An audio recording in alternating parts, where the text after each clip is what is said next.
Hello everyone. तो कैसे आप सभी। तो देखिए, आज की वीडियो में हम डिस्कस करेंगे कि दिल्ली विश्वविद्यालय के अंदर रीवैल्यूएशन और रीचेकिंग या रीवैल्यूएशन का प्रोसेस क्या है।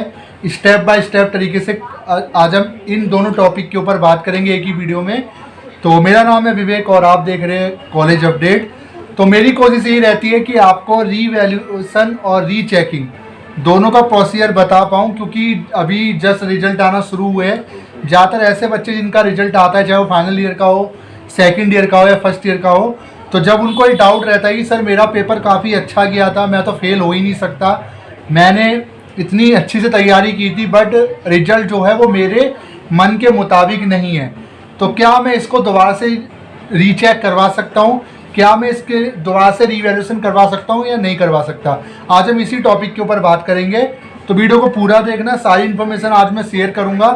और हाँ, एक चीज़ और, कुछ चीज़ें हैं जो आपको जान लेनी काफ़ी ज़रूरी है, जो कि एक फैक्ट भी है, वो भी मैं आपके साथ लास्ट वीडियो में, इस वीडियो के एंड में शेयर करूँगा। तो पहले चीज़ बात कर लेते हैं एग्ज़ाम की। देखिए, जब भी आपका रिजल्ट आता है तो रिजल्ट में जो ऐसे बच्चे जो काफ़ी अच्छा करके आते हैं, उनके अकॉर्डिंग बहुत अच्छा करके आए वो, बट रिजल्ट जो है उनके मन के मुताबिक नहीं आता, उनके एफ आ जाता है, उनका ER आ जाता है, बट वो पेपर काफ़ी अच्छा करके आए हैं, तो वो ये चाहते हैं कि सर क्या हम अपनी आंसर शीट को चैलेंज कर सकते हैं।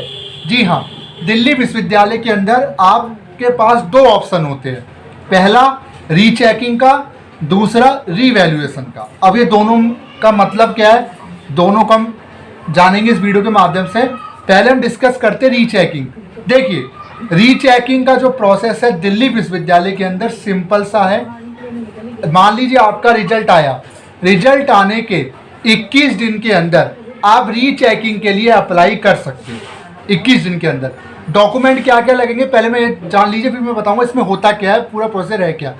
डॉक्यूमेंट आपके लगेंगे, आपकी मार्कशीट लगेगी, आपका एडमिट कार्ड लगेगा, आपका ID कार्ड, और 1000 रुपये आपका पेमेंट लगेगा।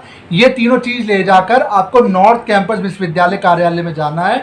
वहाँ पे आपको जो भी पेपर का रीचेकिंग करवाना है वो टिक करके आपको सबमिट कर देनी है। 1000 रुपये पर सब्जेक्ट इसकी फीस आपकी जाएगी। ये तो चीज़ कंफर्म हो गई कि कितने दिन का प्रोसीजर है, मतलब कितने दिन में करवा सकते हो। 21 दिन के अंदर, रिजल्ट आने के 21 दिन के अंदर आप ये प्रोसीजर के लिए अप्लाई कर सकते हो, रीचेकिंग के लिए अप्लाई कर सकते हो। अब रीचेकिंग में होता क्या है ये भी जान लीजिए। देखिए, रीचेकिंग में होता ये है कि टीचर द्वारा हर आंसर के जो भी मार्किंग की दी गई होगी उस मार्किंग को टोटल करना। मतलब मान लीजिए, मैं एक उदाहरण देता हूँ, 5 क्वेश्चन हम करके आते हैं, हर क्वेश्चन के टीचर ने मान लीजिए 10-10 नंबर उसने दिए, टोटल में कितना बैठना चाहिए, 50 बैठना चाहिए।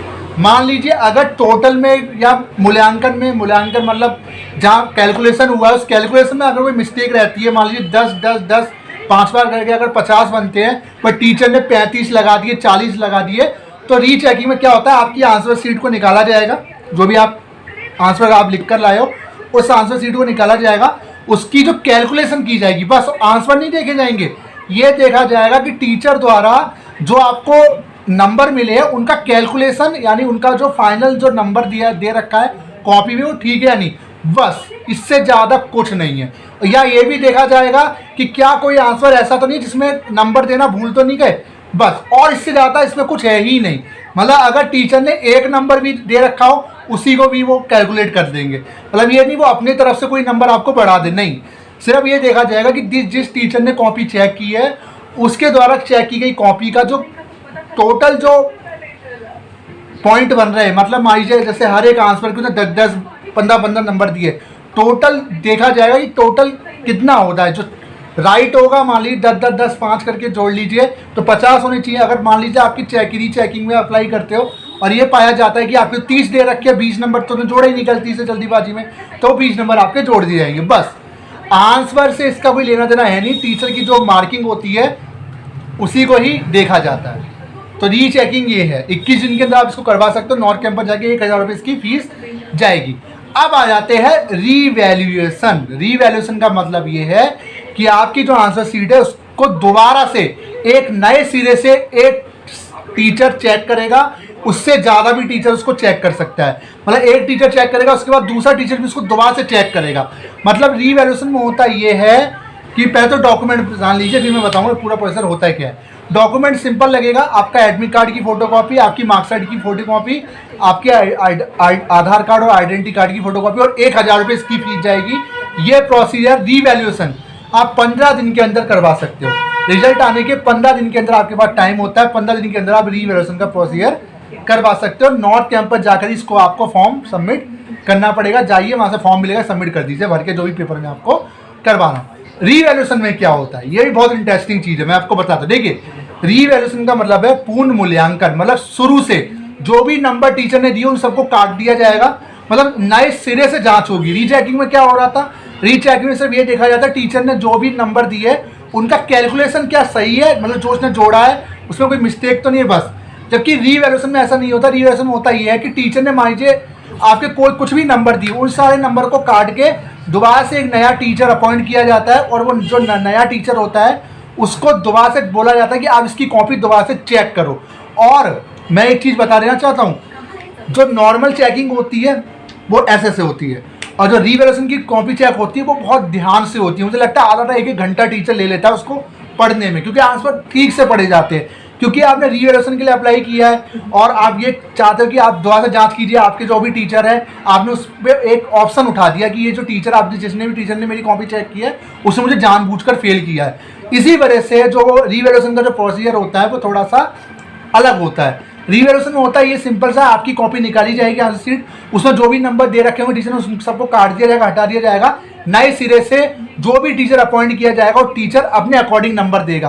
अगर उसको लगता है आंसर ये 20 नंबर का आंसर पूछा है, क्वेश्चन पूछा है, अगर उसको लगता है कि पुराने टीचर ने 10 नंबर दे रखा है और उसके अकॉर्डिंग 15 मिलने चाहिए, 15 लगा देगा। मतलब दोबारा से रीचेक की जाती है, मतलब दोबारा से रीवैल्यूएशन में क्या होता है पूर्ण मूल्यांकन किया जाता है एक नए सिरे से। अब होता ये इसमें भी एक चीज है, एक टीचर चेक कर लेगा उसका दूसरा टीचर भी उसको चेक करेगा, उसी की चेकिंग, यही सबसे बड़ी चीज है रीवैल्यूएशन में।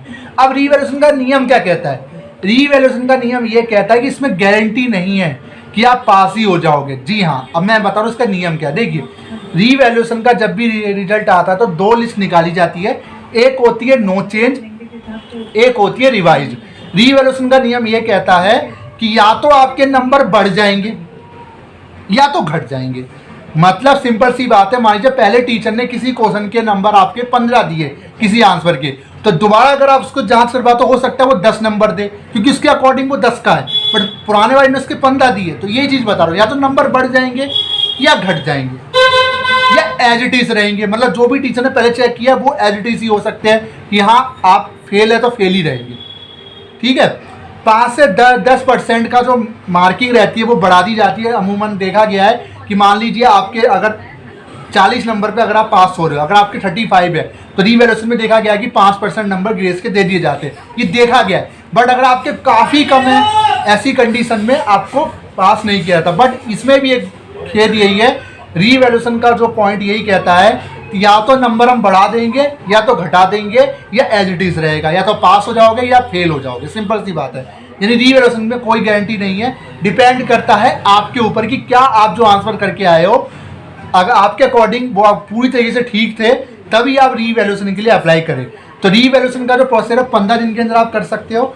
इसकी भी 1000 रुपये फीस है। नॉर्थ कैंपस जाइए, अपने एडमिट कार्ड की फोटोकॉपी, मार्कशीट की फोटोकॉपी और अपना ID कार्ड की फोटोकॉपी और रीवैल्यूएशन का फॉर्म लेकर फिल करके 1000 रुपये की फी रिसीट की फोटोकॉपी ला के विंडो पे सबमिट कर दीजिए। इसका जो रिजल्ट है रीचेकिंग रीवैल्यूएशन का कम से कम 2 से 3 महीने इसमें लग जाते हैं आने में। मैं इस चीज़ को क्लियर कर देता हूँ, ठीक है। तो बस ये प्रोसीजर है। हाँ, एक प्रोसीजर और है, वो भी मैं आपको बताता हूँ। देखिए, एक दिल्ली विश्वविद्यालय के अंदर एक प्रोसीजर और है। वो प्रोसीजर ये है कि अगर आपने जो भी आंसर शीट के लिए रीचेकिंग करवाई है, रीवैल्यूएशन करवाई है, अगर वो आंसर शीट आप देखना चाहते हो कि मेरी चेकिंग कैसे हुई है, वो भी आप करवा सकते हो। ये भी आप ऑप्शन है। जब भी आप फॉर्म भरोगे वहाँ पे आप बोल देना सर मुझे ये मेरी जो आंसर शीट है वो मुझे भेज दीजिए मेरे ईमेल पे। तो ईमेल पे जो फोटोकॉपी PDF फॉर्मेट पे आपको मिल जाएगी। उसके लिए 100-200 रुपये अमाउंट अलग से चार्ज होता है, वो आप पे कर देना। अगर आपको आंसर शीट अपनी चाहिए कि हाँ मेरी जो आंसर शीट है मुझे देखना है कि चेकिंग कैसे हुई है, ये भी आप देख सकते हो। ये भी स्कीम है SOL के अंदर, दिल्ली विश्वविद्यालय के अंदर। तो तीनों चीज़ मैंने क्लियर कर दी। रीचेकिंग क्या है, क्योंकि अभी कई स्टूडेंट रीचेकिंग कहते हैं। जो आप चाहते हो रीचेकिंग से नहीं होगा, वो होगा रीवैल्यूएशन से, जो आप चाहते हो कि इसमें एक नए सिरे से चेकिंग करना। रीचेकिंग में सिर्फ आपके नंबरों को देखा जाता है और कुछ नहीं। तो वीडियो कैसी लगी जरूर बताइएगा। आई होप, मुझे लगता होगा कि काफ़ी स्टूडेंट की इसमें डाउट्स थे तो मैंने क्लियर कर दिया। Thank you so much.